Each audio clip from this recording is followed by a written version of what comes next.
first episode of Weber State Weekly's Women's Hoops Show. We're back after a long hiatus.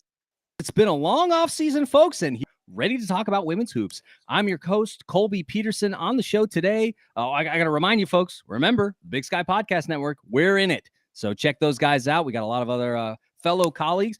I don't think anybody else is talking about women's hoops, but some of them might still be talking about football, talking men's hoops. That's the thing. So go check out our Big Sky Podcast Network fellow podcasts. But on the show today, we've got a former player and a former graduate assistant. So, Dominique has seen both sides of it. She's been on the floor. She's been on the bench coaching, holding the thing. So former Weber State forward Dominique Williams joining us tonight. Dominique, thank you so much, man. Yes, thank you for having me. Very excited to talk hoops and just talk about Weber State women's basketball. Yeah, I want you folks to know that as soon as Dominique hopped on, we started talking about Weber State. She's like, man, yeah, Weber State always. And I'm like, yes, that's the energy I want. Always go Wildcats. So she's got it. Also returning to the show today, we've got Brooke Minnoch. Hey, Brooke, you've been going to games? I've seen you in the broadcast in your spot. Well, of course I've been there. I better not be on camera though. Brooke's always a little camera shy, but don't worry. I'm coming to Utah soon, and when I do, I'm going to bring more signs. Last time I was there, Brooke and I had some good signs. You remember our sign last time? Splash Sisters. We had Corey Pencer, Jaden, and I think I had Darren on that one too. And then somebody else had a game. I think that was the game that I think that might have been the game that Aloma had a bunch of threes made, and I was like, "What? I gotta add her to the thing." Anyway, it was a good day. Yeah, I'll make sure to put those up in front of my face. Yeah, I know. She was always like this. She was like, "I don't want to be on camera. I don't want to be on camera." Oh man, what a day! That was great. Get to the Palace, folks. It's so much fun. But all right, let's talk a little bit about today's show. So we're gonna do some game. We're gonna hop right into the season. It's been underway for a couple of weeks, but obviously we've been a little bit tied up doing women's volleyball and also doing football. Unfortunately, both of those have come to an end. So it's not all right. Now we got a little bit of bandwidth. We can start talking about hoops. And so here we are. So we're going to talk about last week's games against Seattle and technically this week's game against Tarleton State. So we'll talk about how the game went against the Texans. Then we're going to preview for you folks this week's game against North Dakota in Grand Forks. If you've been watching Wildcat sports or Wildcat women's basketball for a while, you'll know that North Dakota used to be in the conference. So this trip to Grand Forks is not unfamiliar to this coaching staff. And so we'll talk a little bit about what North Dakota is doing now, kind of where they are and how they might match up against the Wildcats. But before we get into all that, I want to encourage everybody, please subscribe to the show, Apple Podcasts, Spotify, Stitcher, all good places to find Weber State Weekly. If you've got friends and family members who care about Weber State sports, maybe they care about, they've been watching the WNBA, hey, you should tell them about Weber State Women's Hoops Show. Tell them, hey, these guys are talking about women's hoops, and we'd love to have that support. So let your folks know. And also, if they like, you know what, I don't listen to podcasts. I'm more a social media person. You're in luck. Weber State Weekly on Facebook, Instagram, Twitter, all good places to interact with us. So if you're more of an Instagram person, hey, check out our stories sometimes. Or if you're a person that really loves Twitter for sports, we love being on sports too. We wrote a couple of really nice things, hopefully, that Coach Jay Hill saw as he headed out after 9 great years at Weber State. So sad day for Wildcats on Twitter, but also a day to kind of reminisce and think about Coach Hill. So also on Twitter. And then we're on Patreon. You go to patreon.com/Weber State Weekly. If you want to become a patron, help support us, trying to get a little bit of money, hire some folks, invest in Weber State Weekly. We would appreciate the support. So go ahead, become a patron. We'd love to have your support. But if anything, just tell folks about Weber State Weekly. If they're Wildcat fans, kind of Wildcat fans, even if they're not Wildcat fans, make them one. Tell them about Weber State Weekly. So, all right, that's the intro. All right, we did the stuff. We sold it. We sold the thing. So now let's talk about last week's matchup. So let's start with the Seattle game because this one was, I think, a game that I'm not going to call it must win, but it was like this is a should win. This was a should win game. Seattle was coming into this game. They weren't in a good spot. They were dead last in the WAC. And so it was like, okay, this is a very winnable game at the Palace, and the Wildcats didn't disappoint. They come in and they handle Seattle U. They win the game 64-51. So let's dive in, folks. Against Seattle, the story of the game, Monka and Jaden Matthews, J double-double, had good games. Both had 15 points in this one each, But I think the thing that surprised me the most was Kyle Sane. She had 12 of her own on 4 of 6 shooting. And so, Dominique, I wanted to start with you.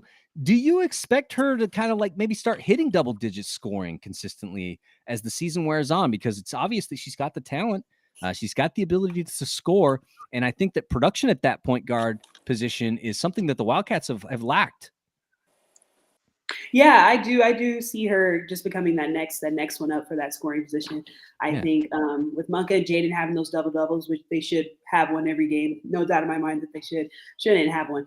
But I think she is that can be that next playmaker. She handles the ball well. She has quickness. She has a pretty good IQ. Like, I feel that she could be that next scorer if she just kind of decides that she wants to be that next scorer. I'm sure Coach V is telling her that she has opportunities to take the shots that we need. If the offense is, if we can't get a shot, then you're the next one who can take it. So I do see her being that next scorer, and I hope that she does rise into that role. When I was grad assisting last year, you could just see the potential. So I hope she does, rise into that role, because I think, the Wildcats would really need it, and that would be she'd be a great addition if she rose into that role. So. Especially that Northern Colorado game, which the Wildcats did end up losing in overtime, but you really saw Kaya's quality, I think, in that game, and what might be, because she comes in off the bench, she has a big impact late in the game, and it's okay, yeah, we like to see it. And I think we ended up interviewing her the very next week because of that performance. We were like, we got to get her on the show, and so we did. We got to talk to her about coming to Weber State and all that. But I think we saw a little bit of that in this game too, where she's 4 of 6. She's taking those opportunities because Monka and Jaden are going to draw a lot of attention, right? And with Emma out right now, they're kind of the offensive engine, right? If LT is not hitting threes, they're it, because Emma's not there to score. And so having that extra person to kind of, improve the spacing a bit, love it. Brooke, what are you thinking on Kaya? I mean, do you think that, of course, we know about her scoring ability, but do you think also that her ability to pass the ball improves because, like Dominique said, she has that quickness, and a lot of times that creates because it draws the defense and gives opportunities to pass the ball away and get easy buckets? How do you see her passing ability improving as the season wears on? I think it'll only get better. She's already kind of taking over the offense. And I have already noticed, a few times she's taking those open lanes because Monka, she's driving and getting fouled or just taking it untouched, which that kind of takes away from the passing question. But yeah. But hey, 2 points is fine. Yeah. But to answer your question, yes, I think she'll only get with as much, and she's already getting more playing time this year than I kind of expected. So I think I'm here. Yeah, and part of that is, because of the injury to Emery Lavelle, which is unfortunate, because I think Emery was the obvious successor to Aloma. Emery had, been the bench point guard coming in off the bench, and, Aloma had some injuries herself. And so Emery was probably the most experienced point guard on the roster, but now she's going through her own troubles. And so, it's kind of creating a similar situation that Emery had last year when Aloma was, hurt a little bit. And so now she's getting those opportunities and she's making the most of them, which is nice to see. And so I think that if Kaya can, take some of that pressure off of Monka and Jaden to score and draw some of the defense to her, because they have to respect her scoring ability, especially if she can improve her shooting, man, that's just going to pay so many dividends for this Wildcat offense, because it's going to spread them out. It's going to spread the defense, which is also going to create more opportunities for rebounds, which the Wildcats already do really well. So the one thing I want to talk about, though, about the Wildcats offense is the shooting from 3.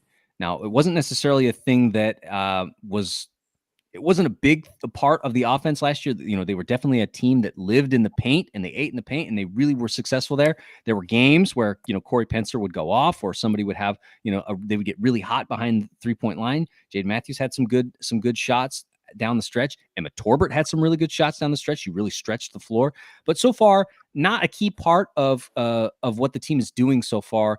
Just going 3 of 13 in this game.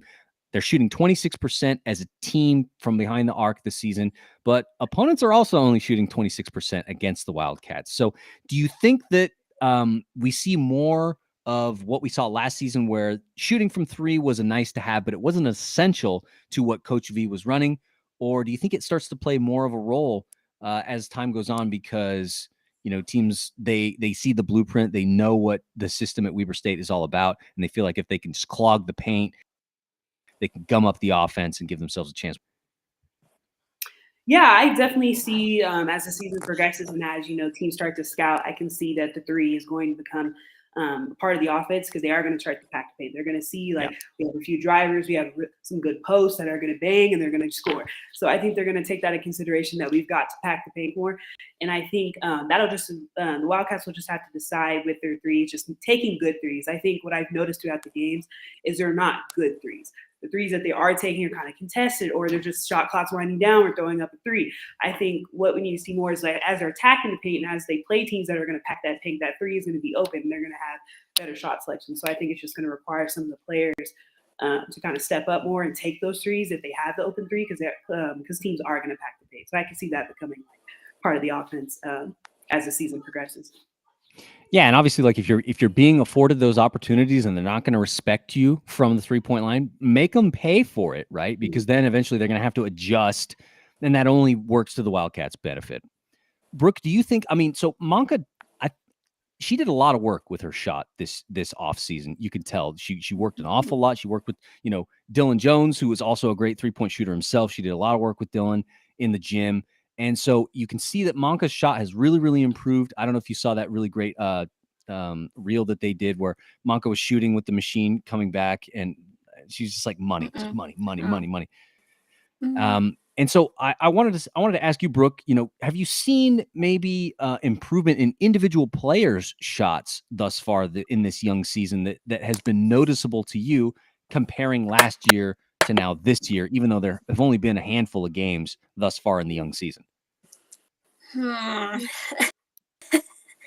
kind of a tough question. Sure, because it may not be noticeable right now. Because, like we said, 26% from three right now.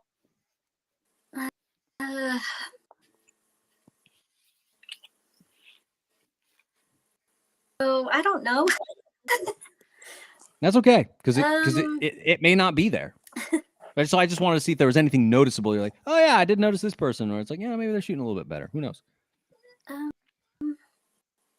Maybe Vicky even.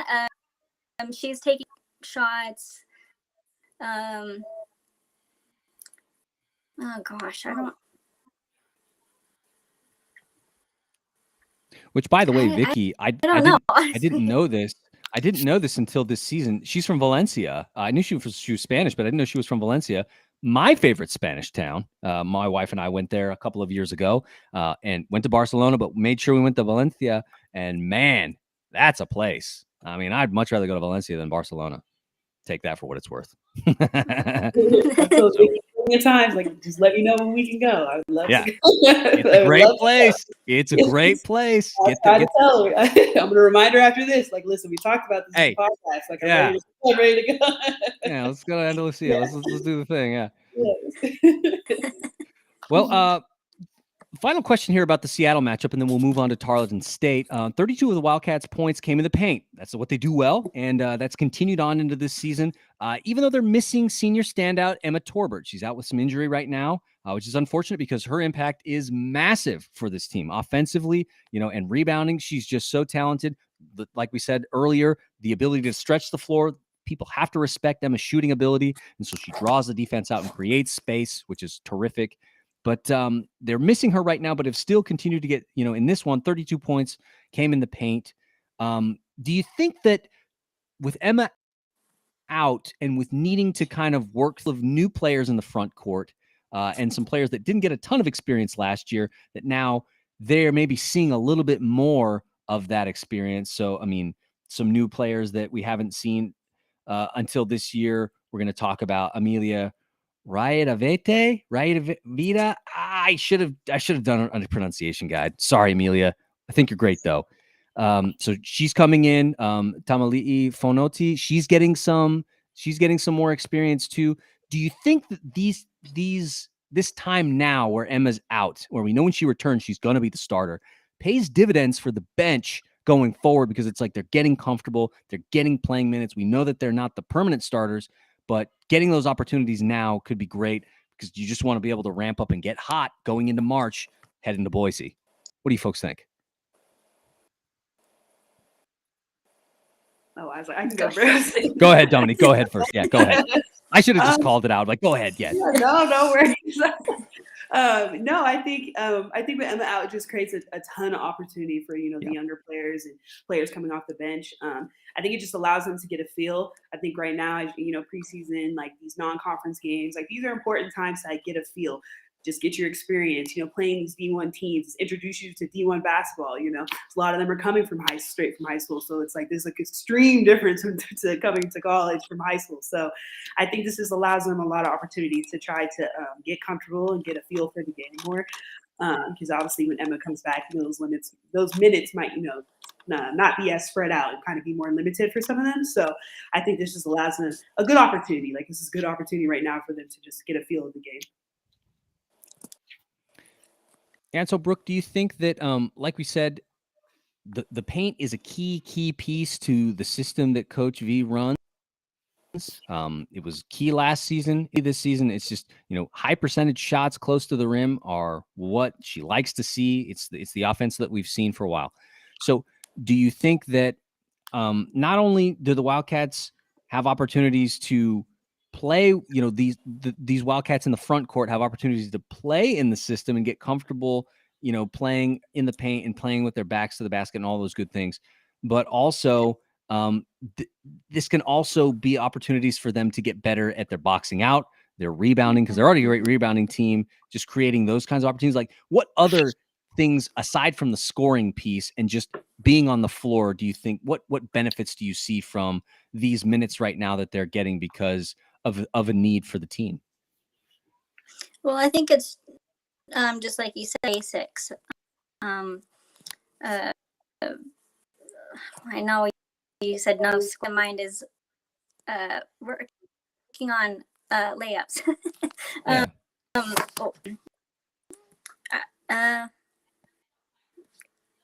Yeah. Sorry, I'm not very hopeful today.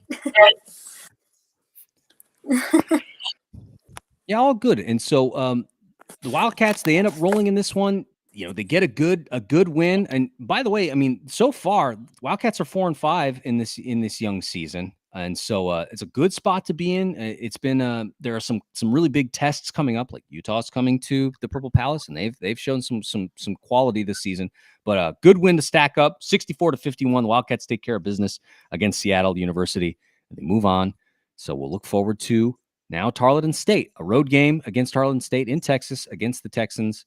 And so let's talk a little bit about this. When I didn't have a chance to watch this, but I did spend some time, checking out the scores, looking at some of the comparisons. And one thing that there were really two quarters that kind of got away from the Wildcats in the second and in the fourth, where the Texans shot 60 and 80% from three, respectively. So 60% in the second quarter, 80% from three in the fourth quarter.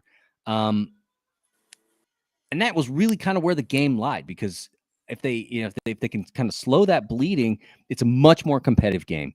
And so my question, Dominique, is how do you think the Wildcats as a defense can, when teams want to shoot the ball from behind the arc, because inevitably they're going to face those teams as they move through the season, how do they force the ball inside a little bit more and play to their strength, which is we want to play inside, we want to force you to play against our front court and dare you to try and, shoot over them? How do they get that when they're a team that's so focused in the paint and a team like Tarleton State is taking advantage of the space that's being given? I think first it kind of starts off with your energy on defense. I think I think energy if you don't bring energy into defense, it's not going to go up for you. I think anyone can kind of play defense, but it's all about that energy. And I think how you create that energy is with your talk, with your communication. Just watching the game, I just kind of felt it was a little quiet. And I know it's very quiet to Coach V's liking. She loves communication. She loves talk. So I just kind of felt like when you don't have that lack of talk and communication, you have a lack of energy. And I think just kind of watching them, it just kind of looked like they were a little bit like a step slow, which was causing them to, to get those open shots they were getting and shooting a lot at the perimeter and just lighting us up from the three. So I just thought They just need to have a little bit more talk and energy. So I thought that was like the biggest lack. So I feel like when they have that, and we've seen that in the, some of the games they've had this season, when they have the energy and they're talking and, and they're really trying to defend, I think that creates a difference. So I would just say energy and talk would really create the difference for them. And I think that would really improve the defense. Yeah, because small things, right? Like it's not necessarily something you think about where it's like talking on the court, Colby, like, yeah, super important to talk about what's going on, and like what's going to happen. Because if you have a player with a high IQ that knows what the set is and they know what's coming, they can communicate to their teammates. I mean, you see it in football all the time. You see a linebacker who has a high IQ and he knows he knows what's coming, or some guy on the D line, he's going to call it out. So the rest of the defense knows, hey, they're doing this. So then some of those guys can know, like, oh, okay, this is what's going to happen. Same rules apply in basketball.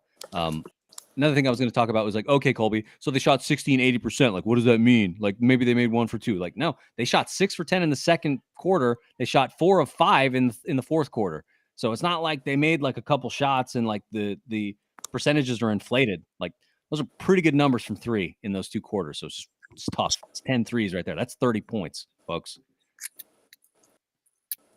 So, Brooke, I wanted to ask you, I mean, in this one, offense was kind of sluggish too. Like, what did you see that was, that Tarleton was doing? Like, why did you feel that the offense was a little bit slower in this one and that they weren't able to keep up with what the Texans were doing?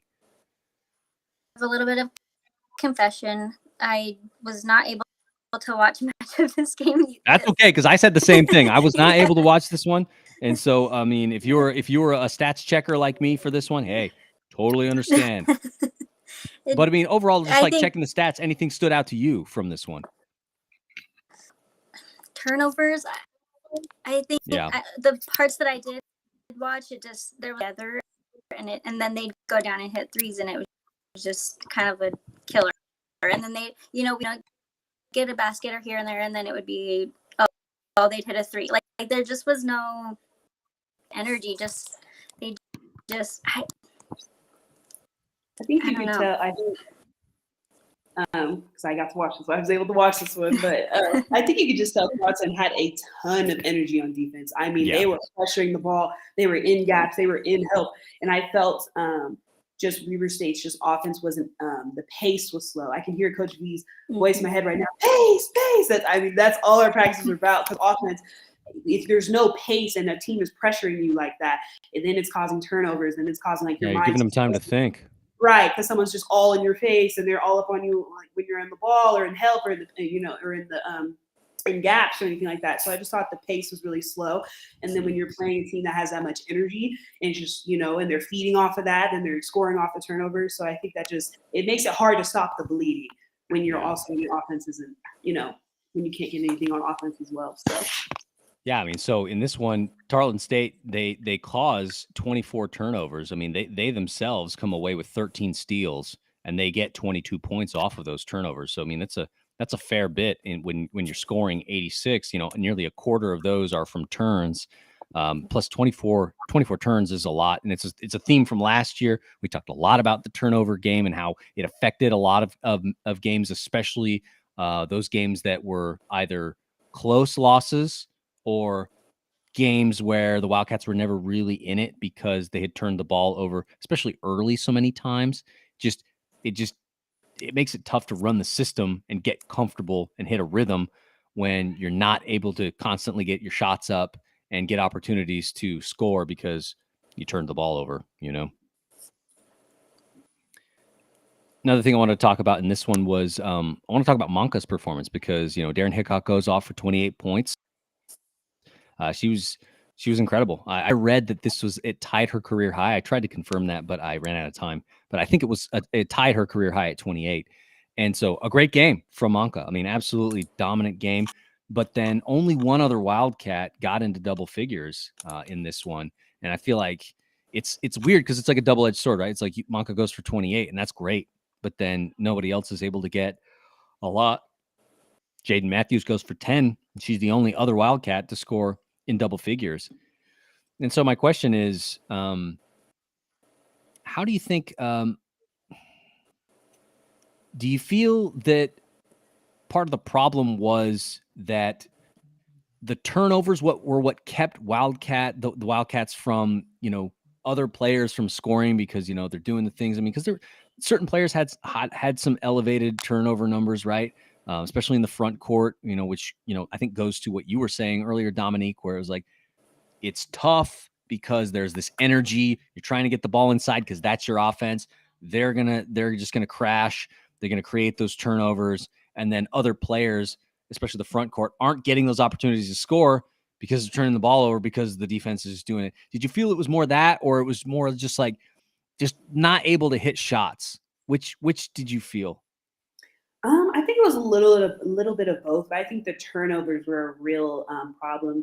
You would see little things like they're just going to pass the ball to another teammate, and Tarleton's just in the gap and they're slapping it for a fast break layup, or they have some shooters leaking out, spotting up for a three. So I think the turnovers I think that is what just kind of really slowed the Wildcats down. You would see there was moments when they're coming back that there would just be a turnover that would be shortly after that. So I think that just kind of when you're trying to stop the bleeding and then you feel like you're stopping it, and then it comes little things like turnovers that are kind of in your control, some of them, I think that just makes it real difficult to come out of that and to try to beat a team like Tarleton, which is actually a pretty good team. Yeah, so it was kind of difficult in that aspect to try to stop the bleeding when it's like you're just making, simple like easy, I would call them easy turnovers. Like that was an easy turnover for the defense to get. So yeah. Brooke, I wanted to ask you, so aside from like we talked about the turns as a theme from last year, I also noticed that assists are a little bit low. And I was like, is that any different? I was trying to remember all the times that we talked last season. I was like, did we talk about assist numbers? Was that something that, we brought up a lot? Or is it just kind of like, yeah, assist numbers weren't high last year either? Do you remember? Yeah, I can't remember. Yeah, I don't remember if we talked a lot about that, but it feels like assist numbers are a little bit low right now, and maybe that's contributing to it as well because the ball isn't moving as much as it should. And so when the ball sticks, it gives, we talked about pace just a second ago. When you give the defense time to think and to get set, it's a little bit more difficult. Whereas like you keep the ball moving, defense, they have to adjust to that. And so, when the ball's sticking, maybe that's the reason assisting isn't as high as maybe you'd like it to be. One last thing on this before we do the preview for North Dakota. Wildcat defense only has 4 steals in this game. Dominique, you mentioned, of course, Tarleton State, a good team. Right now, we're going into I guess right now, I don't know if they played another game, but they're 5-2 at the end of this one. It's a good team. They don't stink, you know what I mean? And so, the Wildcats only come away with 4 turns or 4 steals.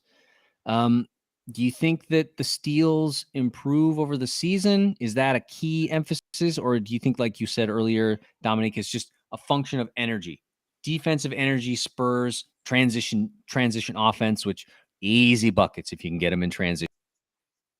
And so do you think the energy level picks up on? How do you see the defense creating offense as we go throughout the schedule? I definitely see it improving. I know some of the coaches were some of the coaches that I had, so I know for a fact that the lack of energy will not be. They will not allow that to continue. Yeah. And I don't believe make sure. Right. And I don't believe any of the girls will either. A lot of those players that I got to either play with, or when I was grad assisting, I was, got to be a part of just kind of helping them. I know that a lot of them are high energy players and they know how to defend. There's plenty of them on the floor that are able to get those steals. So I believe that is definitely going to improve throughout the season. I just think when you have that energy, that creates the steals, that creates the stops, that creates that everything that, the Wildcats need to, to force those turnovers to get those steals. So I see that improving a lot. I think the coaches emphasize a lot defense, so I can see that is going to improve. So, and I know that and I know there's like, they do that there is a lot of like pressing and there is a lot of pressure. I know that it is some big emphasis, so I can see that improving a lot. Brooke, I was going to ask you. I mean, I think you've had a couple opportunities to show up to the Purple Palace and see the Wildcats in person, plus maybe watch a couple games on TV. How are you feeling about the Wildcat defense this season overall? Just overall impression so far, even though it is young and it's only been 9 games. How are you feeling about the defense thus far? It's already been 9 games. Yeah, can you believe it? Yeah. I think they'll continue to improve. Yeah. In her defense, she's all up in their faces. I think she'll get more steals And like we've already talked about, the energy will continue to rise, and I think they'll just get better and better as the season goes on. Yeah, and I think that, obviously we talked about injuries. That's a factor here too, right? You come in with the roster you think that will be a winner. Then folks get hurt and you're like, all right, I need to adjust and respond. And so, and you got lineups that aren't used to playing together because they're forced to now into a situation. And so maybe that's a factor here too. Assignments are important in defenses. And if you can't rely upon somebody else because they don't know what their assignment is or they're focused on something else, that can create problems too. So I think you're right, Brooke. I think that as time goes on and players get comfortable playing in some of these lineups together, improves. Things go better. So it is what it is. But unfortunately, like we said, the Wildcats fall in this one. Tarleton State is a good team, and so they fall 86-69 in this one. Wildcats now 4-5 on the season, so now just falling just below 500, but plenty of opportunities to get back up. So let's look forward now to this week's game. Wildcats are going to hit the road one more time, and they're going to take the trip back to Grand Forks, a place that they haven't been in a while. Dominique, did you ever make the trip to Grand Forks? I think, is that North Dakota or North Dakota State? North Dakota. North Dakota. I'm pretty sure where they used to be part of the conference. Yeah, they used to be in the conference. So yes, that is a very the tough arena to play in. They have some really good fans. They usually have really good turnouts.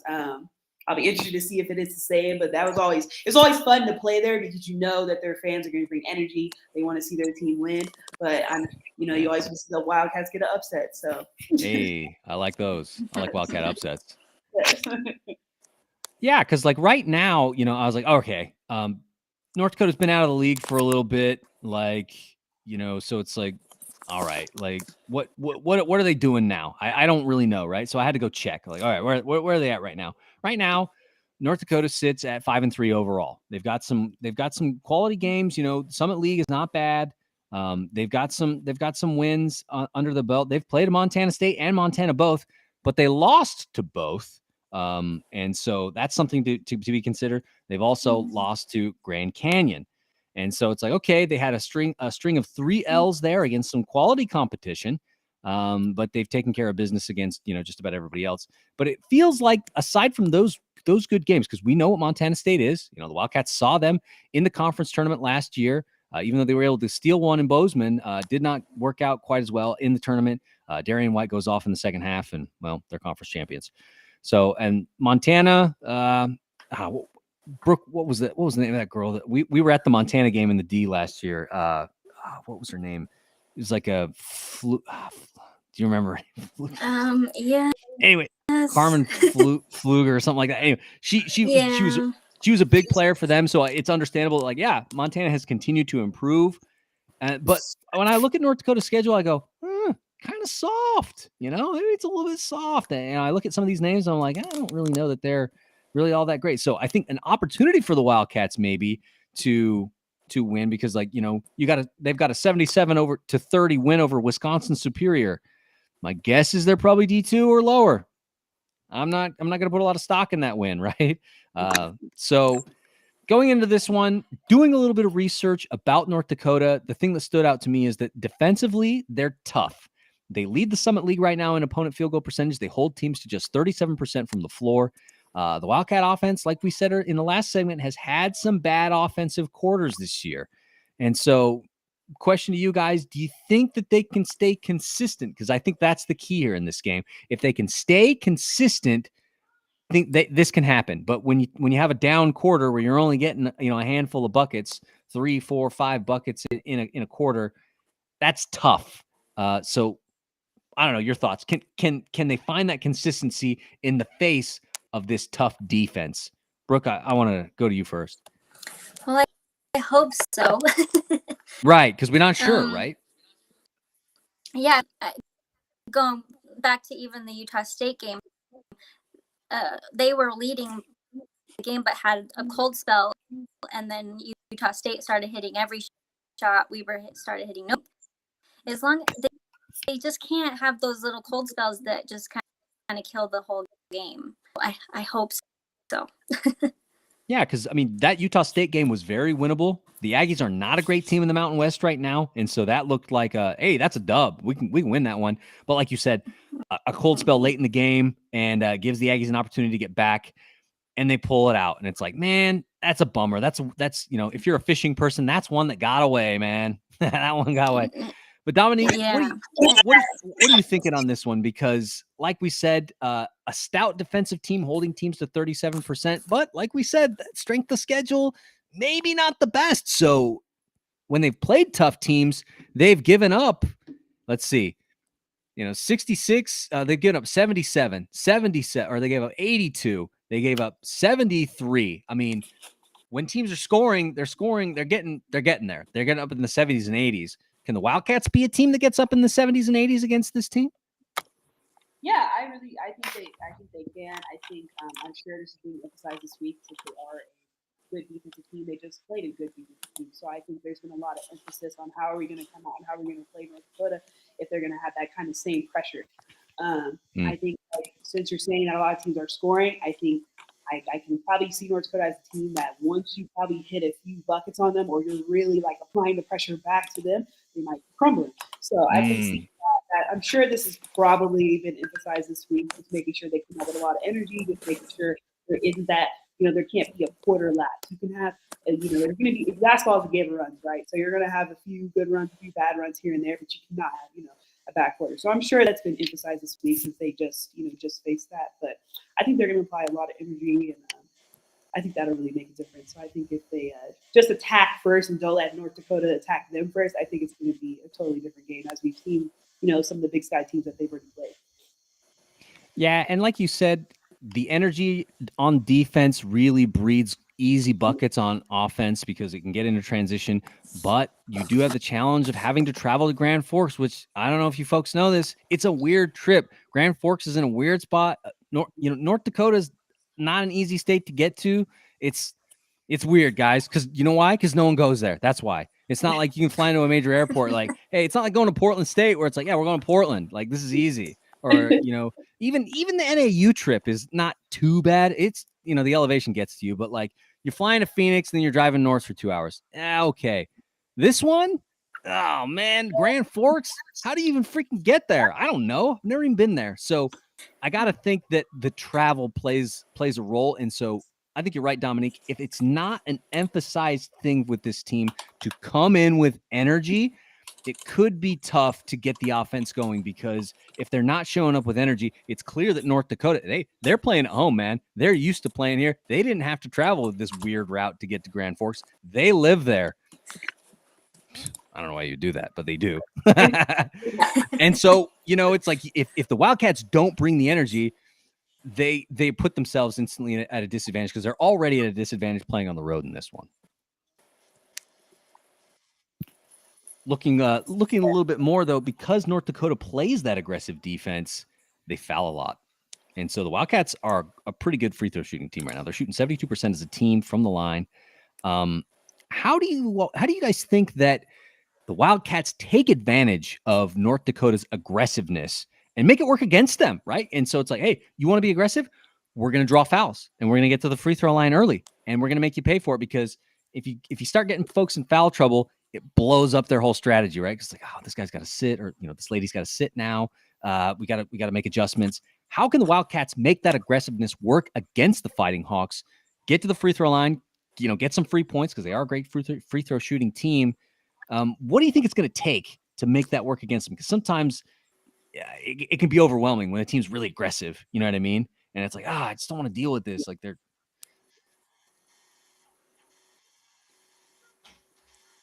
So, I think they've just got to play their game, which is getting it into Jaden, Amelia, Vic. They're not available, taking it themselves, and don't panic. It seems like sometimes we were like, when people are aggressive, they with Seattle, they did full court press majority of the game, and Weber did get through, but they did panic a little bit and there was a few times where I was like, okay, hit the open person and get. So as long as they panic, and it seems like teams in the past have panicked too, and I feel like I've talked about that seasons, but I think just sticking to what they do best, which is bigger players. Yeah, because I mean, if you're a men's hoops fan, you'll remember the Peary guy that was up at Portland State. Dude always ran full press all the time, every freaking game, and I feel like it didn't work because we knew it was coming. It's like, this is what they're gonna do, and they're gonna do it. And so just get two guys, bring the ball up the floors, pass the ball. Like, okay, now we're across half court, and your press doesn't mean anything, and that happened all the time. And so it was just like, all right, man. So I think in this case, you've seen, like you said, Brooke, seen some press already this season.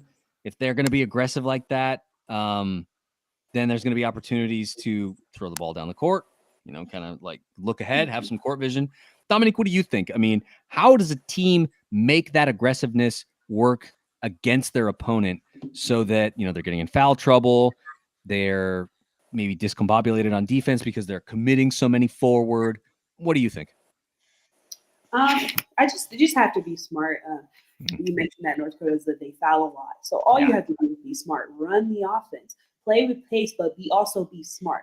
A lot of that, since the previous team scored a high amount on them and had a high volume, I'm assuming it's just kind of like it's almost a fake pressure, right? They're in your face, or they're probably flying all over the place. But all you have to do is play smart. Backdoor, shot fake. Now you're blown by, and now you're to the rim, and now it's a foul. And I can see them doing that all night. That could be the entire game. So all I have to do is just play smart. The coaches have given them the keys. I'm just watching them play Tarleton. They have the keys. The offense is there. The press breaks are there. All you have to do is play smart and just slow down your mind. That's usually how I feel like that's kind of how it works when you're playing a fast team and a team that likes to foul. All you have to do is kind of play smart, take a step back, let the offense flow, and you'll get there. And they're going to foul you. So all I have to think of is their biggest emphasis is just playing smart and just play the game, run the sets. I think that's going to be the biggest key in my opinion.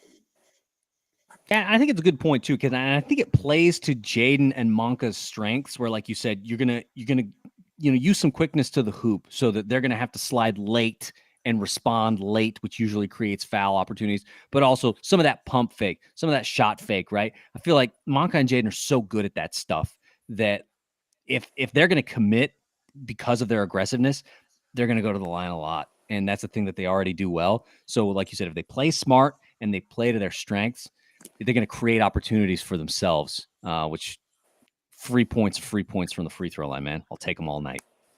Who doesn't like free points? Hey, I love them. But you got to make them. That's the thing. You got to make them. Right. And the Wildcats are making them right now, so it's good. Yes. So I wanted to talk a little bit about North Dakota. And I did some research. I was like, all right, who stands out on the squad? Who is the person that maybe will attract some defensive attention from the Wildcats that you need to slow down? Or maybe you let that person go off. And that person is North Dakota junior guard Casey Borowitz. She leads the Summit League in points. She's averaging 21 a game. She's also leading in assists, so she's a good facilitator. I have to go back really quickly and check and see how many assists she's averaging per game. But overall, she's been doing a really good job of not only scoring the ball, but also distributing the ball, which I think is kind of a rare combination, right? Like usually if you're a person who is scoring a lot, you're not usually a person who's passing a lot. So it creates interesting things. But right now, Casey Borowitz, she's averaging 4.8 assists per game in 8 games. So, you know what I mean? Like she's getting almost 5 assists a game. So you have to respect her ability to pass. My guess, having not seen North Dakota play yet, is that she attracts the defense when she drives in and somebody cuts backdoor. That's my guess. And so there are a lot of these little dump off passes where the defense commits, somebody's moving off ball, easy buckets. That's my guess. Or the opposite of that, she drives in, the defense collapses, she kicks back out, somebody open from 3, they knock it down. That's my guess. How do you slow that down? Or how do you not bite too hard on some of that and draw the defense? Or do you just say, listen, she's going to get hers. That's what happens. We're just going to commit to defending the rest of the team and make somebody else beat us. Because I'm a Utah Jazz fan. Before the Suns traded for Devin Booker, that is exactly the way the Jazz played Devin Booker. Go ahead and go off for 60. We don't care. Make somebody else beat you, and they usually couldn't. How do you guys see it? Like, do you think that like it's a matter of like, no, we're going to slow her down, and that's going to be enough to slow the offensive production? Or is it just we're going to guard everybody else well. We're not going to allow those backdoor cuts and go off for 30, Queen. Somebody else is going to need to get 20 to beat us. I think, yeah, you just have to maintain her. I'm sure people kind of the same scout for Weber State because at the end of the day, Monk is going to score. At the end of the day, Monk is going to score. Yeah, like I can count on those two every time that they're probably going to get a bucket. So I think it's really just trying to maintain her and just trying to make her pass out to others or make her kind of give it up, but also just try to maintain her at the same time. She can't go off for 20-something, you know, can't have 5 assists and all of that. We have to just kind of maintain her and then kind of force others to kind of step up. Can they step up? We'll have to see. But I think if you don't maintain her and you allow others to step up, it's going to be a long game. It's going to be a hard game. But I think if you maintain her and make others step up, I think it'll be a totally different game. Yeah, Brooke. And so, I mean, do you think that that's the way where it's like, listen, we're gonna force her to pass the ball back out because she wants to, but then we're gonna play tough defense on that person and be like, hey, she might be able to beat us, but you think that's the gamble? I think I've heard even Coach V say this before, where you know the scorer is going to do what they do best. So you try to contain her as much as you can. You kind of take away her teammates. So I guess try to force her to maybe do it all if she, brain and my mouth don't ever like go together. Like I have all this stuff and then what does that even mean? You feel like that was word salad. What is that? Yeah, was that even an answer to the question? Yeah, it was. Holy cow. Well, I'll ask one final question about North Dakota here, and it was either a question about their rebounding ability or about the Wildcats assisting, and I think I want to go with the rebounds because I think it's going to play a factor here. North Dakota also leads the Summit League in rebounding as a team. They average 40.9 a game. The other side of that, Weber State is second in the conference in Big Sky at 39.4 a game. So they're right there. They're almost averaging 40 themselves a game. So how do the Wildcats make sure that they're the ones in position? Because it feels like this is going to be a huge battle in the paint all day. It's going to be, it's all going to be all about positioning and boxing out and making sure that they're in a position to get the ball, not your opponent. And I probably think that whoever wins that battle probably wins the game. Dominique, how do you see it? How do the Wildcats make sure that they're in those positions to get those rebounds, take away possessions from the Fighting Hawks, and get the ball back down on their side to create points? I would just say first, just on the offensive end, what kind of shots are you taking? I think good shot selection will definitely help with that rebounding perspective because then that means North Dakota is getting less rebounds if we're getting layups, if we're getting foul. I think that is going to play a big part if Weber's shot selection is good and just that they're taking those easy shots and getting to the rim and, or taking a lot of free throws. I think that'll help out a lot. I would just say on the defensive end, just kind of also, again, shot selection. What are you forcing them to shoot? If you're letting them beat you and get layups, that's not going to help with us getting a lot of rebounds, because they're for 90% of the time probably going to make it. So I think just kind of making them take those tough shots so that there is an opportunity to rebound. But I just think it all boils down to shot selection for both teams. We want them to take tough shots, but we want to be taking easy shots. So I think that'll help with just kind of the rebounding, especially since they are a good rebounding team. We just want to be making sure that we are taking those. I always say we, Wildcat forever, but so I just want to be able to see those, those good shots on our end and those bad shots on their ends. Yeah. Brooke, I'll give you the final word. Rebounding. How do the Wildcats make sure that they win that battle? Because like I said, I really think that whoever wins the rebound battle probably wins the game. I like Dominique's answer. I think that's it's a good one. Yeah. I mean, shot selection for both sides, that answer, and then just being in position to get those rebounds on either side. Don't let them in front of you. Box out. Yeah, focus on those fundamentals, and good things will happen for you. I think that's a fair take. So, folks, that's the Fighting Hawks. That game will be coming up on Saturday. So here, let's go to the upcoming schedule here. So Saturday, December 10th at North Dakota, 12 p.m. Mountain Standard Time. There was no information on the website about where this game might be viewed. Might be on ESPN Plus. I don't know. I don't know what website it might be on. So you just have to kind of watch. If you watch a lot of times on Twitter, when they announce the game, it's getting close to game time, include a link if you can watch it somewhere. So watch that. There should be an opportunity, and they may do that on Facebook as well. So if it's not in the app, if it's not on the website, if it's not on ESPN Plus, you may maybe check social media on game day, and you should be able to find out where that game can be viewed. Then Saturday, December 17th, so a week off. Then back home, Wildcats take on Utah Tech. Hopefully get revenge for the men. Didn't go so well on Saturday for the men. And so the ladies will get their chance to take on Utah Tech. 1 p.m. Mountain Standard Time in the Palace. Tickets at WeberStateSports.com, or if you're like me out of market, you can watch it on ESPN Plus. I like that because I like to hear my guy Gar Sideline. Love Gar Sideline calling women's basketball again this year. So love to see that. Then a tough opponent coming to the Palace. Tuesday, December 20th. The Wildcats will take on the University of Utah. They've got some big wins already. They've upset some ranked teams this season. And so this could be a fight. This game is going to be at 5:30 p.m. Mountain Standard Time on, like I said, Tuesday, December 20th. Tickets at WeberStateSports.com, or go to ESPN Plus and watch the game. Go to the game Tuesday night, the 20th. I guarantee you're not doing nothing. We won't be doing the show that night. We will be moving the women's basketball show to Tuesday nights. We probably won't do it that night, though, because doing the show in the middle of the game is kind of weird. So we have to move that week. But overall, I mean, go to the game. This is going to be a big one, and I think that it's really going to be a test for the ladies to see how much they've grown. Then conference play gets started. There's Christmas break, holiday break. Then Thursday, December 29th, the Lady Wildcats will be on the road going to Northern Colorado. That game will be at 6 p.m. Mountain Standard Time, ESPN Plus. Then Saturday, December 31st at Northern Arizona, 2 p.m. Mountain Standard Time, ESPN Plus. Then another break for the New Year's holiday. And back at it.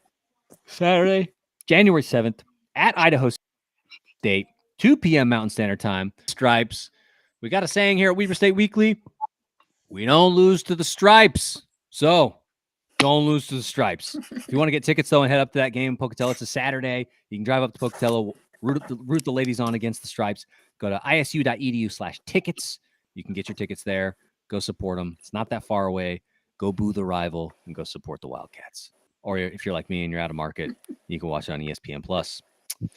Dominique Williams and Brooke Minnoch want to thank both of you for doing the first women's basketball show of this young season.